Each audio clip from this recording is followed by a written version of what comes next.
testemunhar um problema assim. Bom, então boa tarde para todo mundo. Estamos dando início aqui ao... não, mas o microfone é só para as regionais, para a gente se ouvir.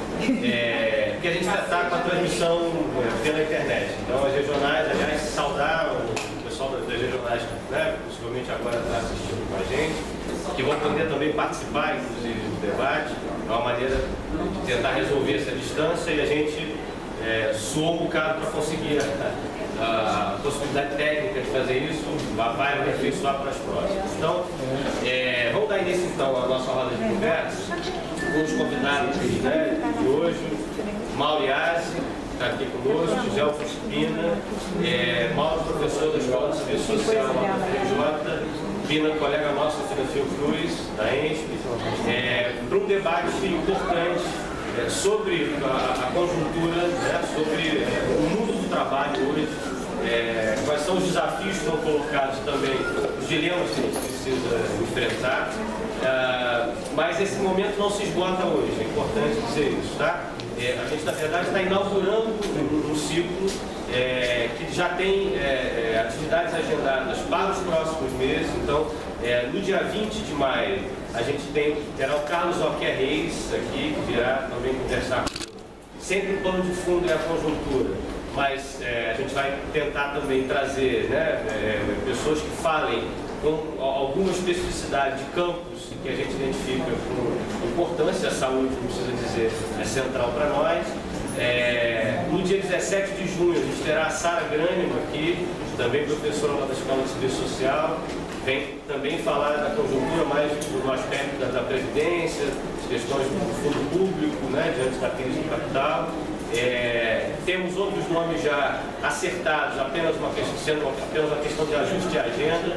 Então, assim, Virgínia Fontes, Marcelo Badaró, Cecília Paiva, que discute a organização dos trabalhadores em seus próprios locais de trabalho. Enfim, temos aí uma agenda já que vai ser divulgada, né, no tempo oportuno, para que a gente possa estreitar esses laços e conversar bastante, porque é o mínimo que a gente pode fazer numa conjuntura tão diversa como a que a gente vive.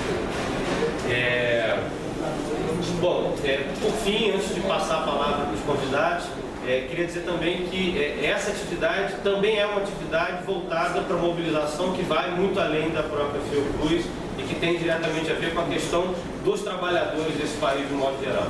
Hoje nós temos na Candelária, a partir das 16 horas, a concentração às 16, o Dia Nacional de Paralisações contra a Terceirização. Então, um ato que tem sido chamado por várias entidades, vários partidos, movimentos sociais, e que é importante a gente incorporar. A ideia, inclusive, é que a gente encerre aqui por volta das 4h30, para que possamos sair daqui direto para lá, né? Então, o convite está feito, é importante que a gente se mobilize. Vou passar imediatamente a palavra. A ideia é que a gente converse, que Mauro e Augusto falem em torno de 20, 30 minutos no máximo, e depois a gente abre uma conversa. Não é um esquema de palestra propriamente, a ideia é que os convidados motivem o debate e que o debate seja feito entre todos nós. Ok? Então, vamos lá. Mauro e Augusto, por favor.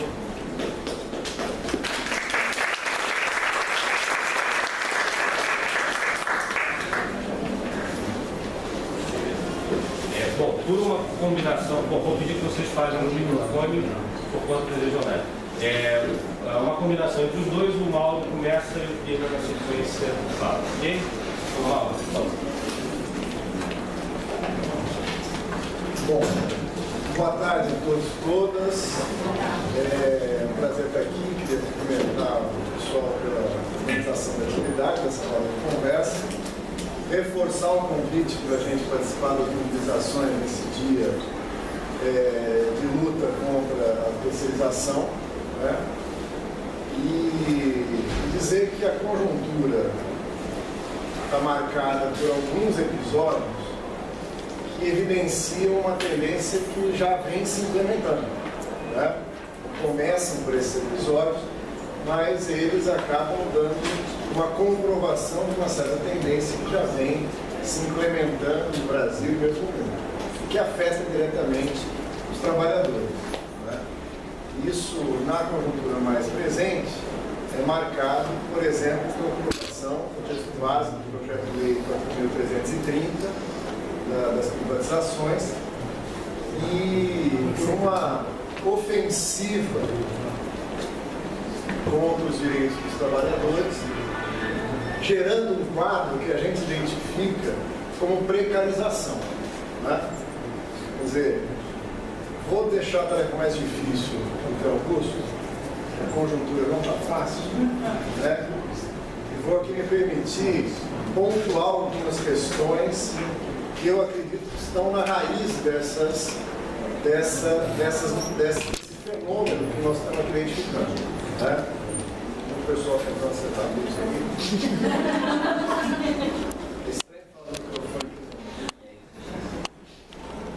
Então veja, o que está na base de um processo que leva à situação de precarização das condições de trabalho é uma situação meio paradoxal. Por quê? Porque se nós voltássemos a 30, 20 anos atrás, existia um certo consenso de que certos direitos dos trabalhadores eram uma base mínima, né, sobre a qual a gente iria buscar outras conquistas. Ou, dito de outra maneira, um pano de fundo onde a negociação entre capital e trabalho se daria mais alicerçado um certo conjunto de direitos, no caso do Brasil, que se apresentava ali na consolidação das leis do trabalho. Nós nunca fomos fãs da consolidação das leis do trabalho, né? Ela tem empecilhos à organização dos trabalhadores, ela é um instrumento que se origina ali da herança do Estado Novo, passagem do governo constitucional de Getúlio Vargas, que ainda que consagrando certos direitos, impunha severas limitações à organização e ação independente da classe trabalhadora. Não vamos esquecer, por exemplo, que a mesma CLT que proíbe a existência de centrais sindicais, de organizações horizontais, verticais, na organização da classe trabalhadora, põe um raciocínio extremamente corporativo, né? Setorizado, fragmentário, do setor que compõe a classe trabalhadora, né? Assim como mesmo no rol de direitos, ela tinha limitações severas. Diz os bastidores da história, Getúlio Vargas, numa palestra para empresários, no momento do anúncio da CLT, bastante hostilizado pelos empresários, que o acusam de sindicalista, que o acusam de lutar do lado dos trabalhadores contra o capital. E Getúlio Vargas sai da palestra bastante incomodado, né, com a classe trabalhadora precarizada. Ele sai bastante incomodado com os questionamentos dos empresários e teria dito ao seu assessor, né, esses imbecis não percebem que eu faço isso para ajudar. Né? Por que isso? Em um certo momento, era essencial ao processo de acumulação capitalista que o capital negociasse não pulverizadamente com a classe trabalhadora, que reagindo às condições de trabalho, à precarização, aos salários, levantava-se em luta e não raramente essa luta podia transitar na dimensão de questionamento da ordem do capital. Né? Então era preferível o capital negociar com entidades que fariam uma mediação entre os trabalhadores e o capital e negociando com essas, estendesse esses acordos como conjunto, né? Transformando o conflito capital e trabalho numa espécie de negociação e mediada pelo Estado. Né? Então essa modernização das relações de trabalho foi muito bem-vinda, exatamente num determinado momento, onde interessava ao capital organizar a negociação em termos de regras claras e quebrando a organização independente e autônoma da classe trabalhadora.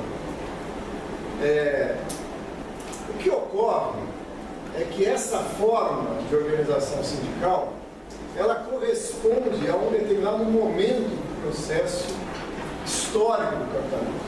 Né? E ela emerge, não por acaso, na transição de um capitalismo concorrencial para um capitalismo monopolista. Quer dizer, a passagem do capital monopolista, e o momento histórico onde ela se dá, né, se dá no momento também de intensas lutas da classe trabalhadora, que no contexto do período anterior fica o sabor das oscilações da economia. Contratada quando a economia crescia, demitida quando não crescia, recebendo por dias de trabalho, dizendo que não trabalhava não recebia, né? Ao se aposentar, boa sorte, esperamos vê-lo numa próxima vida, né? Se adoecer, não recebia, né? Então essa ideia de que o contrato de trabalho é livre negociação entre o trabalhador e o capitalista, e isso geraria as condições necessárias para o capitalismo crescer e o trabalhador receber seus salários, o Estado não deve intervir nisso, era própria do momento anterior, né? Próprio da livre concorrência e do tipo de Estado que cabe a esse contexto. Quando o capital transita para a forma monopolista, ele assume necessariamente tarefas muito além daquelas tarefas elementares do Estado burguês, de garantir a propriedade, o quadro jurídico, né, que permite a acumulação de capital e a sua apropriação privada. Os outros elementos ficam ao cargo da livre concorrência. Agora não, né? Quer dizer, agora o Estado, na forma monopolista, tem que assumir tarefas econômicas, diretas ou indiretas, e tarefas extra-econômicas, ligadas à gestão da produção e reprodução da força de trabalho, né? O que implica também na criação de marcos legais, de formas jurídicas, né, de organizar as relações de trabalho. Então, não é estranho que a passagem do capital monopolista, né, que eleva a concorrência sem a superá-la, mas superando a livre concorrência, uma concorrência monopolista, vai exigir um novo tipo de Estado e um novo tipo de sindicato, né? Quer dizer, Getúlio Vargas representa no Brasil exatamente a adequação a esse novo tipo, que está bastante ligado à forma, ao padrão de acumulação chamado fordista, né, que se estendeu para todos os ramos, não só industriais, como além deles, como um padrão determinante durante o século XX. Né? A mudança nesse contexto vai se dar exatamente numa dupla crise, né? O que torna mais complexa a análise da mudança que acaba sofrendo o mundo do trabalho, incidindo diretamente sobre as condições de existência dos trabalhadores, é que ela não é uma mera crise, uma repetição de uma crise econômica, cíclica, própria da ordem capitalista. Combina-se, num certo momento, uma crise do padrão de acumulação com uma crise cíclica do capital, né? E nesses momentos, a saída para essa crise ela é algo tenso, é algo dramático, né? Com mudanças, de certa forma, bastante profundas. No entanto, para que a gente possa entender o quadro que resulta daí, vamos voltar um pouco antes. O próprio Fordismo, ao se implantar, a partir dos anos 20, ele é uma resposta a um duplo problema. Se nós entendemos a natureza desse duplo problema, talvez facilite a compreensão das mudanças que agora estão sofrendo.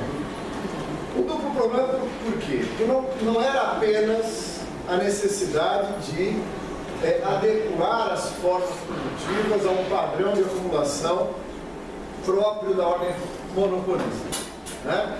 Não bastava mais a lógica liberal clássica em que o empresário produz na escala que lhe é possível produzir, o mercado absorve aquilo que ele pode absorver, realizando taxas de lucro, né, de acordo com a concorrência de diferentes setores.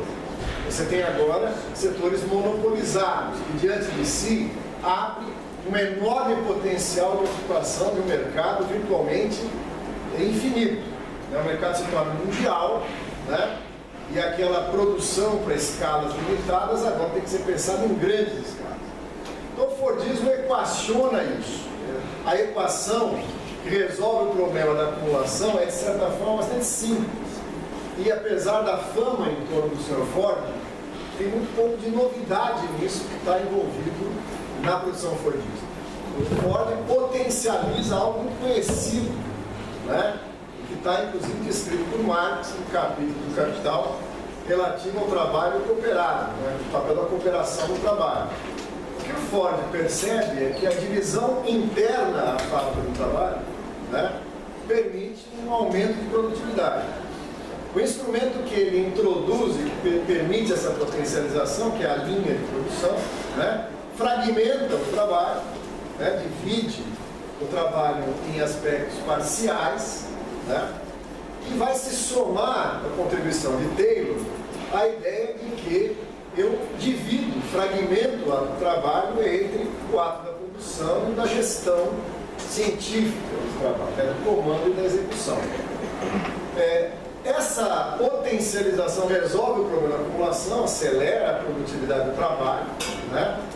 Consegue resolver o problema de uma produção em massa, em grandes plantas concentradas, que organizam a fábrica no sentido de ela ter à disposição, à sua disposição, todos os insumos necessários para botar a produção para funcionar, formar estoques e produzir para esse mercado em expansão, né? Então os problemas da acumulação se resolvem por algumas mudanças técnicas. Mas não são só mudanças técnicas. A segunda ordem de problemas, se a gente pensar no início do século XX, é que a ordem capitalista sofria com o abalo que foi a Primeira Guerra Mundial, a tensão que vem entre a Primeira e a Segunda Guerra Mundial, e nisso se insere a experiência revolucionária soviética, né? Quer dizer, as lutas dos trabalhadores resistindo a essa passagem para a forma monopolista, da linha de montagem, para a perda do controle operário, da dignidade operária que a antiga forma detinha, era também o cenário de uma luta de classes que tinha para o horizonte a possibilidade de alternativas societárias. Uma foto que eu sempre gosto de citar, né? Uma greve no Porto, nos Estados Unidos, onde aparece uma faixa dos trabalhadores portuários em greve, os seguintes dizeres: façamos como nossos irmãos russos. Certamente alguém, né, em alguma área se preocupa com essa possibilidade. Então a segunda ordem de problemas é que a reestruturação produtiva, que leva à constituição do Fordismo, exigia uma derrota da classe trabalhadora, quebrar o poder de mobilização política da classe trabalhadora, né? Isso é conseguido pela combinação também desses elementos materiais de organização do trabalho, né?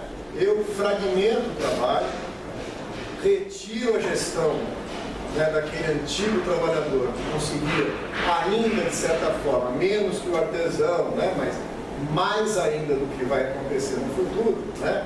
Eu vou fragmentar, cindir o trabalho numa dimensão meramente material, repetitiva, né? E um controle com a gestão científica controlada pela empresa, quebrando o poder de organização dos trabalhadores. O Ford também cria um sindicato próprio a esse modelo. Ele não quer negociar com o sindicalismo autônomo, revolucionário, o movimento anarquista norte-americano, com as correntes socialistas. Ele vai criar o sindicato dos trabalhadores da Ford e vai criar um tipo de salários adequados que, na percepção do Ford, seria o trabalhador da Ford pode ganhar o suficiente para ele poder comprar um carro Ford, né? Deixando de ser aquele objeto de luxo e tal, para ser elemento de consumo de massas. Vai pensar uma assistência, né? Tudo isso para esvaziar o movimento revolucionário. E isso é muito eficiente, né? Ou seja, quebra-se aquela classe trabalhadora na luta diretamente contra o capital e cria-se uma classe fragmentada e a dispor do capital, né? Por quê? Porque a fragmentação na linha de montagem fordista permite a rápida troca desse profissional. Para criar um repetidor de tarefas mecânicas, né? Eu troco praticamente essa pessoa por outra pessoa, que é diferente da fábrica pré-fordista. É isso? Muito bem. Ou seja, isso quebrou o poder de um setor da classe trabalhadora que, por controlar o processo de produção, podia rapidamente utilizar como forma de luta a ocupação da fábrica, né? E exemplos históricos disso acontecem nesse momento. No caso, da revolta de Turim, está na base das reflexões do Gramsci, por exemplo, né? Onde o trabalhador percebe muito rapidamente que se ele controla todo o processo de produção efetiva, é só escantear o gestor, o capitalista, e a fábrica pode funcionar sob o controle operário, né? Daí a proposta da criação dos conselhos. Ora, o Fordismo procura quebrar essa possibilidade, né? Eu não tenho mais profissionais que controlam todo o processo de produção da fábrica. Eu tenho uma fragmentação. Ora, o capitalismo achava, portanto, que tinha resolvido o seu problema, e isso foi muito útil durante muito tempo no ciclo de acumulação razoável. O que ocorre nos anos 80, né, que culmina nos anos 80, mas que, na verdade, tem seu início com a crise do capital mais acentuada a partir dos anos 70, meados dos anos 70, né, é que esse modelo fordista de acumulação entra em crise no momento que é conhecido como uma crise clássica do capital, uma crise de superprodução, de superacumulação, né, exigindo também uma dupla resposta. Por quê? Porque começa a ocorrer no final dos anos 70, nos anos 80, com o agravamento da crise, uma certa criatividade operária. Os operários começam a utilizar elementos do Fordismo na sua luta contra o capital, né? Ou seja, se eu estou fragmentado, enquanto o indivíduo não teve mais poder para poder enfrentar o capital, se eu fui reduzido a uma peça de uma engrenagem, eu me transformei naquilo que se chama de um operário massa, que só pode reagir enquanto massa, enquanto coletivo. Bom, se eu só posso reagir assim, então eu vou reagir assim, né? Então você tem grandes greves em enormes plantas, né, que mobilizam milhares de trabalhadores que reagem, né, e começam a utilizar as contradições do Fordismo contra ele, né? Se eu tenho uma fragmentação na linha de produção, uma produtividade dada pelo bom funcionamento disso, eu começo a ter ideias incríveis, uma operação padrão, operação tartaruga, né, boicote, atrasar a produção, né? Então, os trabalhadores, de certa forma, encontraram meios de resistência dentro do Fordismo e emergiram como algo muito mais perigoso do que aquela classe que havia sido enfrentada no início do século, como um operário massa, uma dimensão muito ampla, e num setor chave da economia. Ora, a crise dos anos 70, que se alastra nos anos 80, irá provocar o que nós chamamos de reestruturação política. E aí está a chave de compreensão do impacto que vai ter no perfil da classe que chega aos nossos dias, né? Não é o caso da gente detalhar todos os elementos, até porque eu creio que vocês conhecem, mas apenas pontuar aqui os principais. Como é que eu enfrento o duplo problema? Quebrar o poder de resistência da classe e, ao mesmo tempo, encontrar uma nova forma, um novo padrão de acumulação, né? Nos termos daquilo que vai ser conhecido como produção flexível, ou toyotismo, ou unismo, eu primeiro quebro o princípio da linha de produção, né?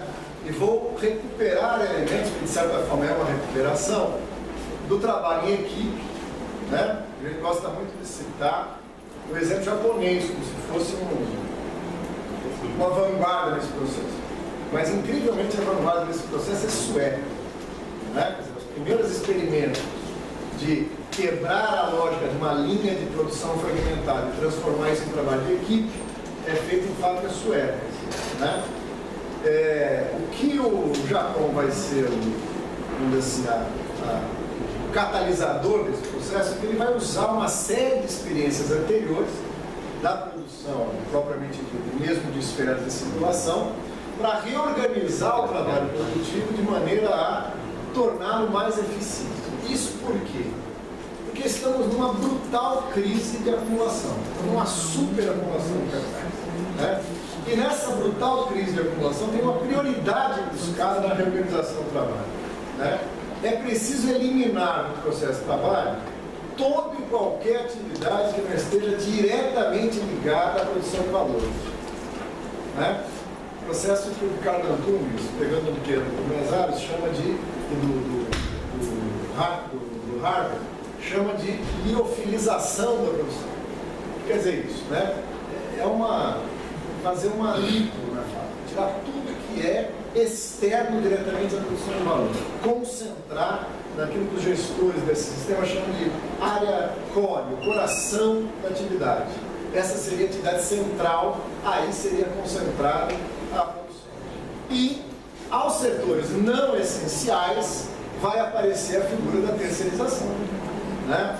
Então, numa fábrica de automóveis, por exemplo, o setor de manutenção, de limpeza, da construção civil, da eletricidade vai ser passado para empresas que vão contratar pessoas sublocadas para prestar essas funções, e a Volkswagen, por exemplo, vai ficar com os metalúrgicos ali na produção de automóveis, né? O segundo elemento que se soma a essa ideia da terceirização, que já é uma característica dessa reestruturação produtiva, né, é que você quebra a relação básica do Fordismo e do Taylorismo da relação homem-máquina. Cada trabalhador, uma função, uma especialização, né?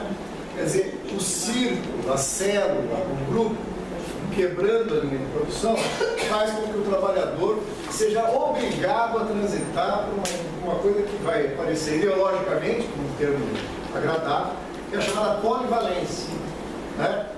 Veja, o exemplozinho que eu gosto de dar que ajuda a entender, né? Eu estou lá trabalhando na máquina, estou cansado, minha perna começou a doer, certo? Eu estou meio insatisfeito com a vida, eu quero dar uma descansadinha, então eu quebro a máquina, né? Estou ali trabalhando para ela, sei como quebrar, né? Eu faço uma sacanagemzinha, quando o cara da manutenção vem quebrar, vem consertar a máquina, eu saio para tomar um café, sento, jogo um truco, e tal, né? Ganho um tempo do meu dia. Agora vai chegar a gerência e falar o seguinte: você pode ser cortado, a vida está difícil, né? Você só sabe fazer esse trabalho. Vou te oferecer um custo de manutenção gratuito, vai ser oferecido, né? Ele vai fazer um custo de manutenção, o operário da manutenção vai ser demitido, e se a máquina quebrar, é ele que vai ter que consertar. E aí ele vai sentir uma vontade de não quebrar a máquina inexplicável, né? Eu vou eliminar um outro elemento, um terceiro elemento para trazer para o debate, que é o controle, né? Quer dizer, o Fordismo e o Taylorismo exige um controle externo, né? O capataz, o feitor, o controlador de tempo, né? Que vai organizar o trabalho olhando desde fora para garantir ritmos, né? Tempos e ritmos tão caros à lógica taylorista. Ora, quando eu retiro isso, eu vou substituir isso pelos chamados programas de qualidade total. A própria equipe envolvida, polivalente dos seus trabalhadores, né, vai ser responsável para garantir metas. Isso vai incidir sobre a sua remuneração, prêmios e metas e tal, né? E na avaliação, um tempo tão difícil, onde o julgamento do pessoal vai levar a cortes, é lógico que eu vou abrir a possibilidade dos círculos concorrerem entre si por uma avaliação que pode implicar no seu desempenho, que pode implicar na segurança, na garantia do seu emprego ou não.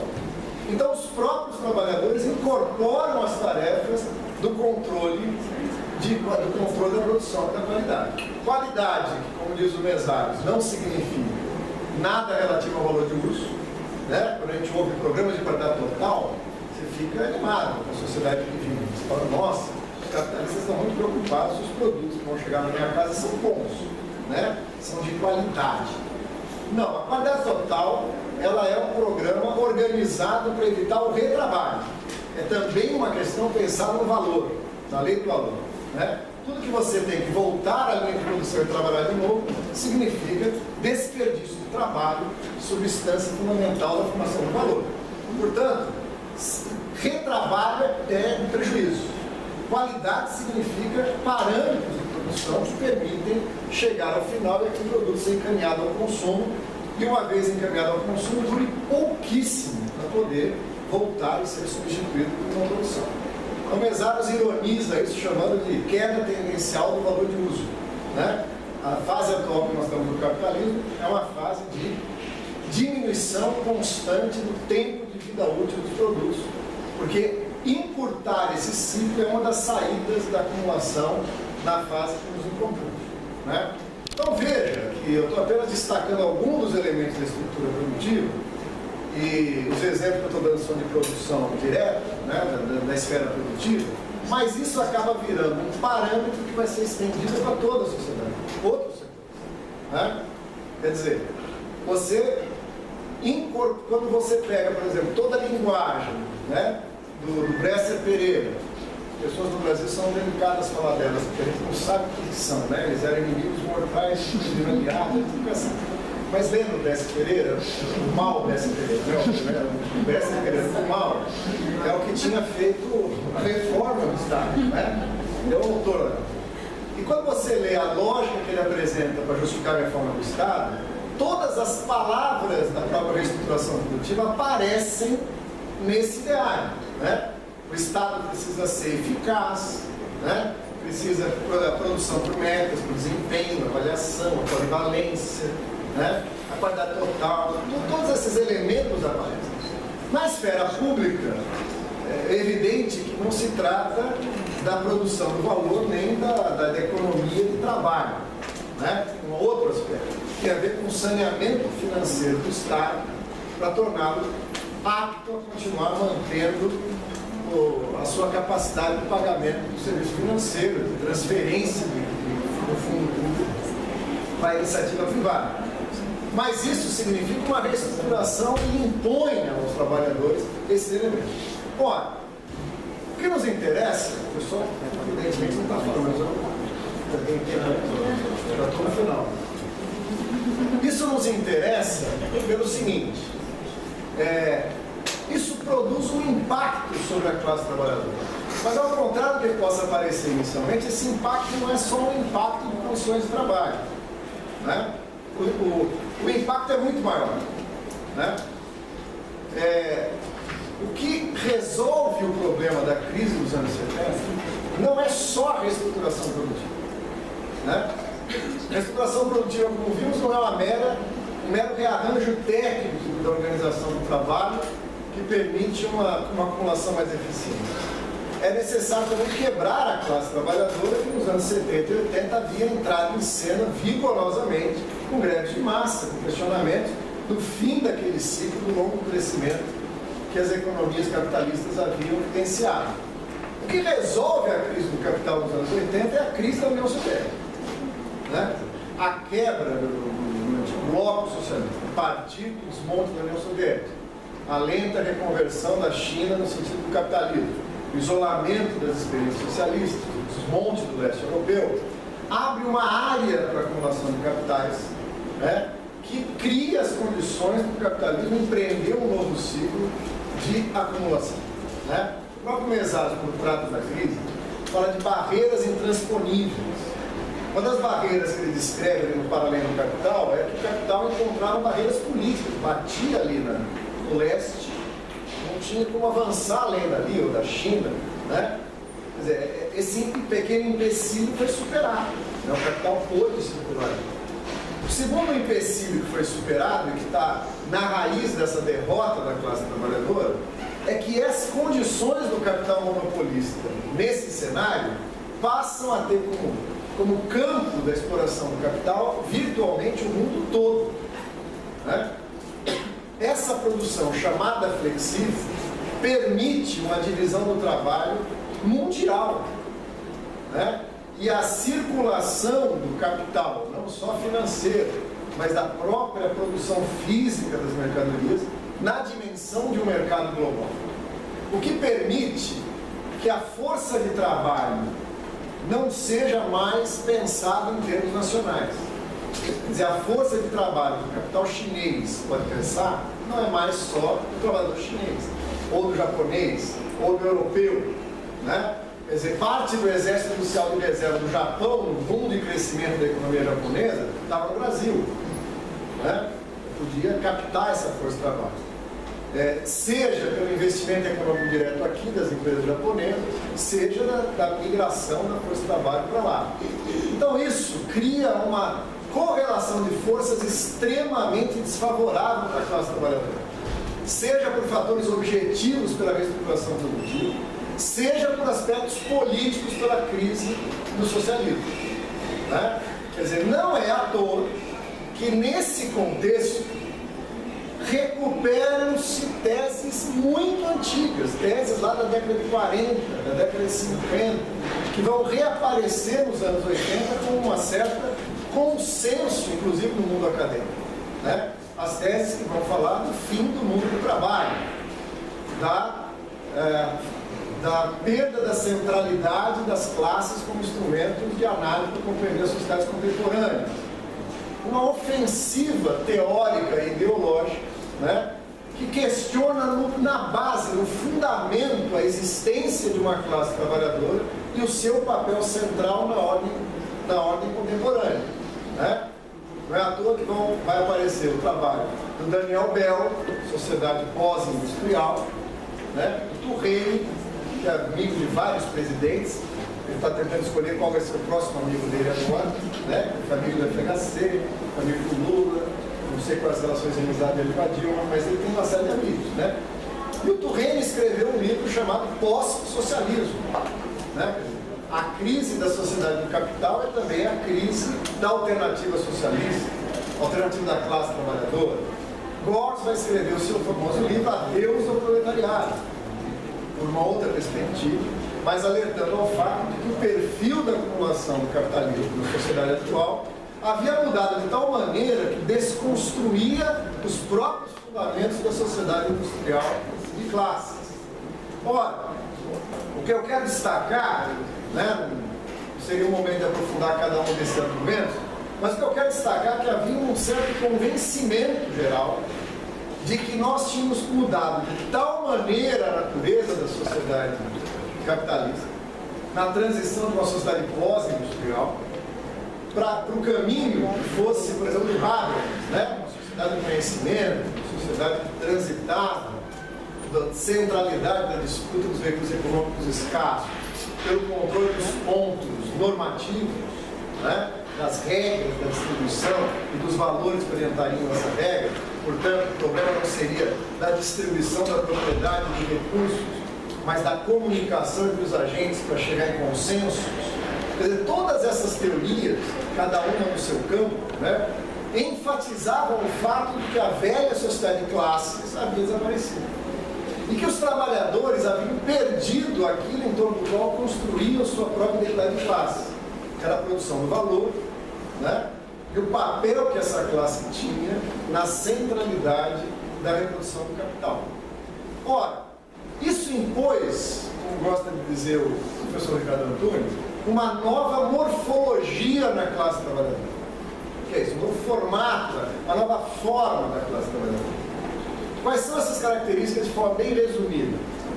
A classe trabalhadora transitava de grandes concentrações numéricas em grandes centros urbanos e industriais para uma fragmentação, não só interna aos países, migrando de regiões centrais para regiões fora das áreas centrais, mas também mundiais, saindo de centros industrializados e indo para a periferia do mundo.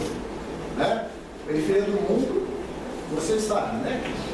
América Latina, Ásia, África. Né? Essa desconcentração, vamos chamar de espacial da classe trabalhadora. A segunda característica é que essa desconcentração permite que o capital rompa com o modelo de negociação tradicional da classe trabalhadora em grandes sindicatos. Ele não precisa mais fazer isso, né? Ele pode manter uma convivência harmônica com grandes sindicatos, que até certo ponto ele incorporou numa loja, né?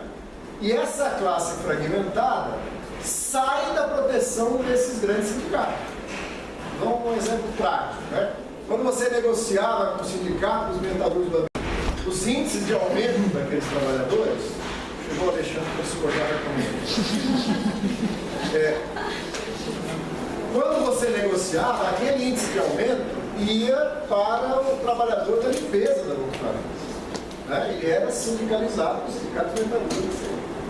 Agora, eu vou negociar para os metalúrgicos que trabalham na linha de produção e esses caras ficam representados por quem? Vai saber, né? Eles vão ser jogados para fora dessa representação. A terceira, quer dizer, além da fragmentação, segmentação, né? A questão da representação. Você tem um terceiro processo, que esse é bastante perverso, que é o processo da invisibilidade desse, né? a fragmentação da classe permite, e assim, a forma da acumulação, tomada por evidência, o aspecto monopolista financeiro, o caráter mundial dessa acumulação, permite que amplos setores da classe assumam uma posição de invisibilidade. Né? Eu lembro uma vez, estava num seminário na USP, o pessoal falando da natureza, do mundo do trabalho, que foi mudada e tal. Eu falo assim, olha, o mundo do trabalho hoje se caracteriza por uma imensa preponderância de novas formas de trabalho. O trabalho parcial, o trabalho temporário, o trabalho em casa, né? O trabalho virtual. Né? O professor lá fez uma enorme exposição disso. Né? E aí me chamava a atenção o seguinte, olha que interessante, o cara vai fazer o trabalho virtual na casa dele, para isso ele vai usar um computador. Esse computador foi produzido em algum lugar, não é isso? A terceirização, né, gera uma série de pulverização de força de trabalho que vai ser jogada para nichos de invisibilidade, mas esse cara vai ter que usar a vassoura. Ele vai ter que usar a vassoura, né? Ou ele vai ficar em casa, limpo, né? Não sei, sabe? Né? Ou seja, tem um aspecto de ideologia na ideia do fim do trabalho. Né? O que não se responde é se essa classe fragmentada, parcializada, pulverizada, sem representação, né? Qual é a relação social que ela estabelece para viver? Essa é uma pergunta que foi abandonada. Né? Ela vende aquilo único que lhe sobra, que é a força de trabalho. Ela recebe um salário para realizar uma certa função. Então, o fato de que ela não se veja como uma classe, o fato de que ela está pulverizada em diferentes aspectos, produzindo aquilo que o Marx chamava de um trabalhador coletivo, mas agora não uma empresa centralizada, aonde isso se torna visível, mas fragmentado, mesmo por todo o planeta, né? Enfraquece politicamente o poder da classe. Ora, o resultado dessa perda de poder político da classe, somada a uma crise, que é a crise da alternativa socialista, produziu uma correlação de forças que tornou possível uma ofensiva da burguesia sobre os direitos dos trabalhadores. No Brasil e no mundo. Né? No Brasil e no mundo. Né?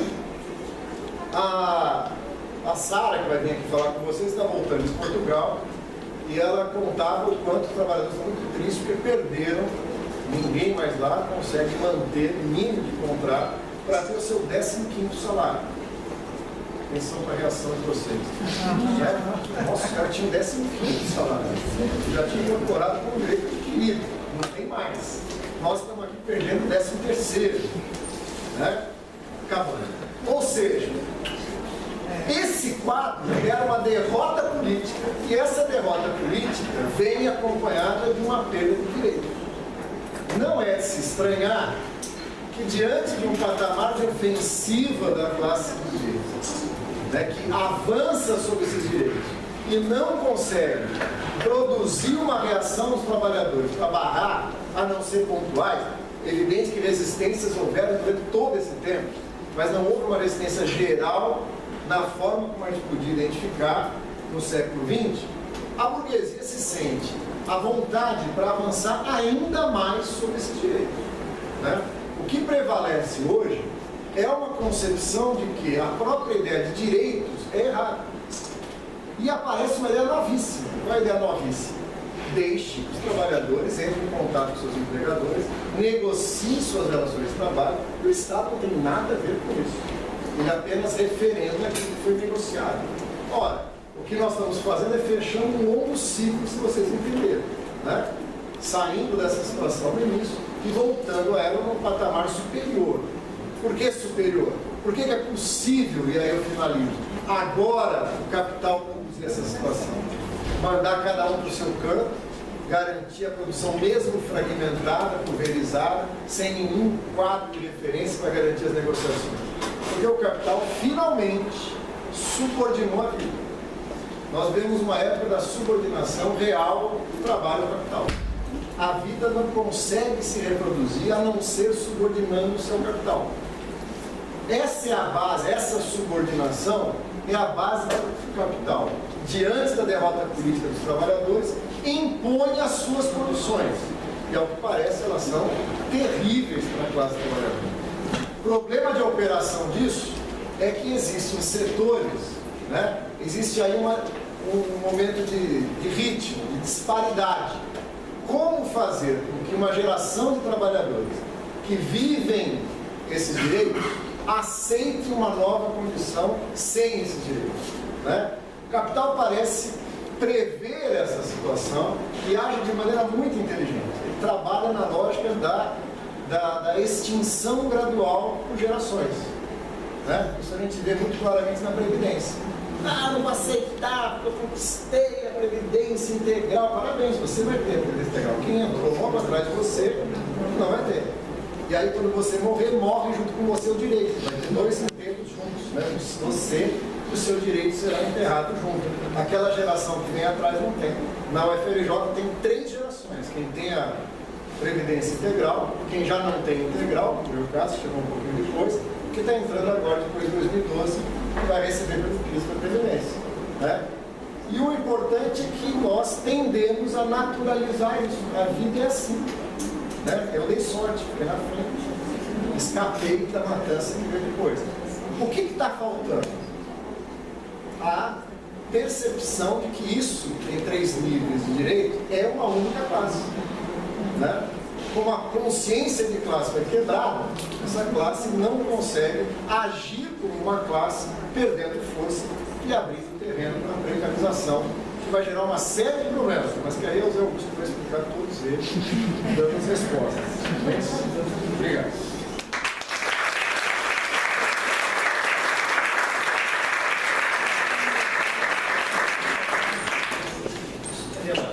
Só uma dúvida, não estava transmitindo, precisa mais microfone. Mas vai pensando, vai Tá offline a rede geral. Não. Fala de novo.